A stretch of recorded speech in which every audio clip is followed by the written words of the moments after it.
Hugo Boss has long been known as a high-end staple of men's fashion, but now the label is stepping up efforts to woo professional women. We just saw some of the new women's wear looks from Jason Wu's debut fall collection for Hugo Boss that are just about to hit stores. With more details on this new partnership, we're joined by WSJ on-style columnist Christina Binkley from Los Angeles. Hi, Christina. Hey, how are you, Lee? Oh, I'm good. So the CEO of Hugo Boss has hired Jason Wu to oversee a makeover aimed at creating premium women's fashion, and it's arriving in stores now. What can we expect?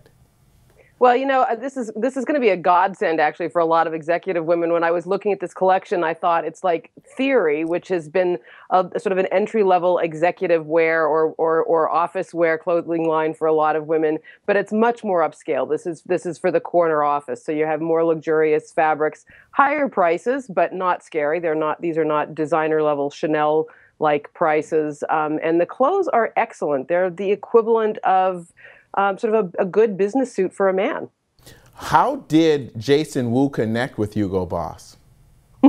You know, his name was dropped by Anna Wintour and some other fashion editors when the CEO of Hugo Boss decided he wanted to do a makeover. So Hugo Boss, which is a German company, they're based in a small company in a small town near Stuttgart, went searching globally for a designer, but they wanted somebody who was going to be well-grounded, not doing outlandish editorial looks that the magazines would love, but looks that would be on the runway that a woman who works in an office, might be a professional of some kind, would look at on the runway and say, I want to wear that pantsuit.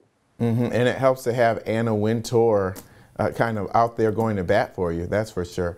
At Hugo Boss, this collection has to balance creating a reliable look as well as staying current with trends. How is the designer thinking about that? You know, that's actually a tough assignment. When designers are going for the runways, they're trying to grab attention and show how different they are than what's been done before.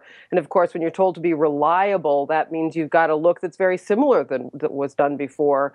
So what Jason Wu is doing here with this is changing up fabrics and some of the sort of patterns, but sticking with the same silhouette. So we're going to see this long linear silhouette, longer skirt lengths, for instance. This is not a line with a lot of mini skirts in it. Jackets that are very tightly tailored around the shoulders and the waist. We're going to see that continuing with those shapes, and you're going to see fabrics and to a certain extent colors, although this is a very office-ready gray, black, camel kind of line. So you might see patterns changing. You've written in the past and mentioned how hard it is for executive women to find clothes that fit them and are flattering but not too outlandish or trendy. Is this an example of a fashion brand finally taking the needs of that female executive more seriously that you talked about?